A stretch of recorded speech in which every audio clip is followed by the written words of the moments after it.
Kids and creativity channel நம்ம இன்னைக்கு என்ன பார்க்க போறோம்னா டெவலப்மெண்ட் டிலேனா என்னன்றதை பற்றி பார்க்க போகிறோம். ஸோ டெவலப்மெண்ட் டிலேனா என்னன்னு பார்த்தீங்கன்னா, இப்போ குழந்தைங்களுக்குன்னு ஒரு மைல் ஸ்டோன் இருக்குது. ஸோ இந்த ஏஜில் குழந்தை தவழணும், இந்த ஏஜில் பார்த்தீங்கன்னா குழந்தை உட்காரணும், குறிப்பிட்ட ஏஜ் அண்ட் மந்த் இருக்குது.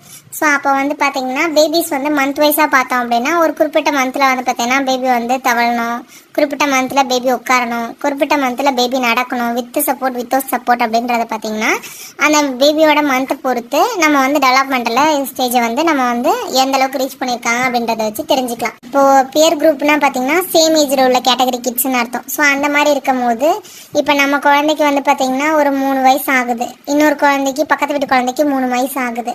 நம்ம குழந்தை பார்த்தீங்கன்னா ஹாய் சொன்னால் அவன் ஹாய் பாய் இதெல்லாம் சொல்லவே மாட்டேங்கிறான். ஆனால் பக்கத்து வீட்டு குழந்தை நல்லாவே பேசுகிறான். அப்போ அவங்க ரெண்டு பேர்த்தையும் கம்பேர் பண்ணும்போது நம்ம குழந்தை பார்த்தீங்கன்னா நம்ம மைல் ஸ்டோன்ஸ் எல்லாம் ரீச் ஆகாமல் டிலேடாக இருக்குன்றதை நம்ம அப்போ தான் தெரிஞ்சுக்கலாம். ஸோ அப்போ நம்ம என்ன பண்ணலாம் அப்படின்னு பார்த்தீங்க அப்படின்னா, நம்ம அதெல்லாம் எது இதெல்லாம் தெரியலையோ எது இதெல்லாம் ரீச் ஆகலையோ அதெல்லாம் நம்ம பார்த்தீங்கன்னா அந்த குழந்தைக்கு சொல்லி கொடுக்க ஆரம்பிக்கணும்.